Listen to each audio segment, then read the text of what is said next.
Isn't this everybody's dream? To live on the coast, the sea right here, the beautiful breeze to cool us off. Sure, great for us humans, but not so good for plants. And the most question that I'm asked all the time is, how on earth do I garden on the coast? How do I deal with the soil? Because the water just runs through it and all the plants die. And that's because of all the salt air that comes off the ocean. So today we're going to show you the hacks of how to get it right so that you too can garden right on the coast.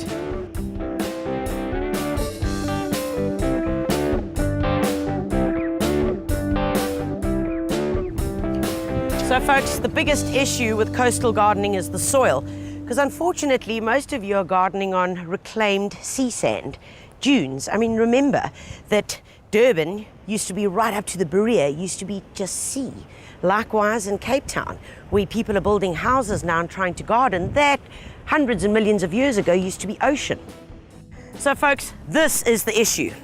You can see that even if I try and form literally a clod with it, it doesn't hold, it just breaks up.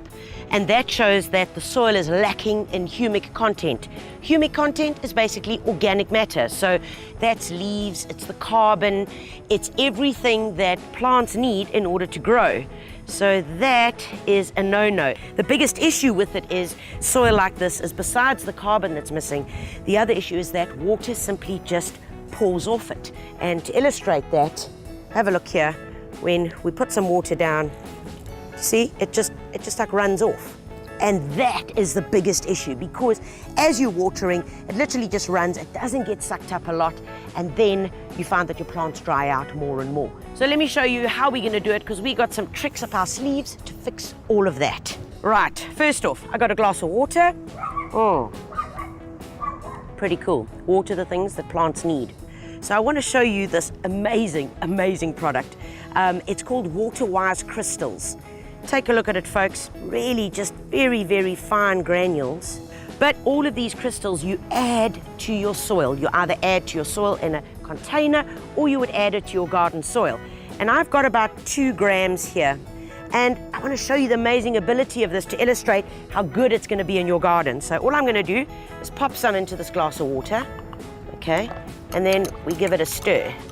Kids are going to love this stuff, which is probably why I love playing with it. My best party trick so far. And leave it for 1 or 2 seconds, and already you can see the consistency changing.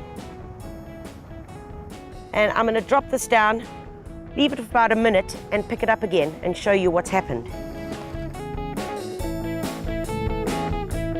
So about a minute has gone by. Look where my spoon is. You see that? And do you see that? Watch it come out, watch here. This is the most amazing stuff. It's sucked up all the water. It's formed this beautiful gelatinous goo. And think about that. 2 or 3 grams of the Water-Wise crystals in this glass of water sucked up all that water. So imagine in your garden, all you're going to be doing is sprinkling the Water-Wise crystals over your area that you're preparing. It takes up the moisture that it needs when you're watering. And while you're away at work, or while the wind is blowing, drying out your plants, the plants simply reabsorb it from the gelatine that's here. Unbelievable. And how cool is it to play with? The other thing, guys, it's completely safe. You could eat this, the dogs could eat it. Of course, you could spend all day playing with it. But I believe I'm meant to be showing you some gardening.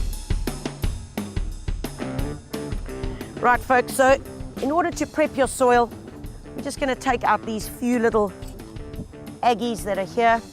And this is going to be your standard formula for whenever you are prepping soil. I mean, you can actually just see, look how easy this fork goes in. And that is because of what we're dealing with. So whatever your area is, this is how we're going to go about it. Right, first up, let's take a look. We're going to add in some of our Water-Wise crystals, about 2 grams, and we're simply just going to sprinkle that over the area where we're prepping. Okay, not a lot, guys, remember? It's in a small container. You saw how much it swelled, so you really don't need all that much. Of course, we're going to be putting in the bone meal. I would go with 4 handfuls per square meter at least. And then our organic pellets. Then we're going to add in some of our coconut husk. And here, if you can, put on quite a nice liberal layer. And then last but not least, adding a nice full layer of compost over the soil. Then all we do is turn it in with the garden fork. So remember what we started off with? We started off with soil looking like that, all right? After we've added all our bits into it, we've already got organic content. You can see the difference quite clearly. And if I have to do that now, as opposed to this, which still just breaks apart, do you see the difference? And that is what we want. So there it is. That's the formula, guys. And if you follow that and you get the ground prep correct, well, then the rest is simply a breeze. Excuse the pun. But let's show you some really good plants that are going to cope with the sea breeze, that are kind of foolproof, bomb-proof, coast-proof. So there are a couple of traits that you need to look for when choosing plants if you're going to be gardening on the coast. And if you stick with these things, then you're going to be okay. So the first thing is strappy leaves. Do you see this? It's almost quite fleshy. You can bend them, turn them without them breaking. This is an agapanthus. It's called Agapanthus zambezi. What I love about this plant is that when it doesn't have its flower, which it sends up here, that you've still got the variegation in the leaf. Because of the thick fleshy leaves, they don't lose a lot of water with the sea breeze. And plus, they actually cope with a lot of the salt. They don't mind it at all. Now, as a combination to go with it, this grey, and this is a gazania.